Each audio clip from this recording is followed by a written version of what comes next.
magpatuloy hanggang makamtan ang gantimpala. Hindi ko sinasabing nakamtan ko na ang lahat o kaya'y naging ganap na ako. Sa halip patuloy akong nagsusumikap para makamtan iyon, dahil ito ang layunin ni Kristo Jesus nang tawagin niya ako. Mga kapatid, hindi ko sinasabing naabot ko na ang ganap na buhay, ngunit ito ang ginagawa ko ngayon. Kinakalimutan ko na ang nakaraan at pinagsisikapan kong makamtan ang nasa hinaharap.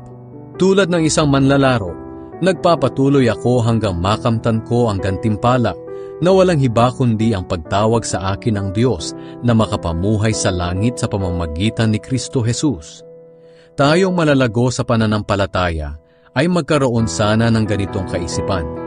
Pero kung hindi ganito ang pag-iisip nyo, ipapaunawa ito sa inyo ng Diyos.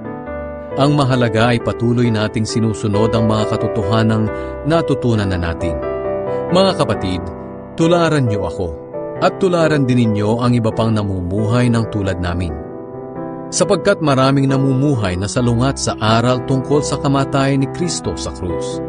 Ilang ulit ko nang sinabi sa inyo ang tungkol sa kanila, at naluluha akong ipaalala ulit ito sa inyo ngayon.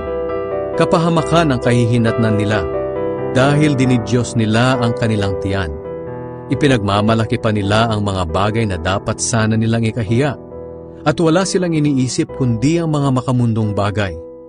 Ngunit para sa atin, ang langit ang tunay nating bayan, at mula roon hinihintay natin ng may pananabik ang pagbabalik ng tagapagligtas, ang Panginoong Hesukristo.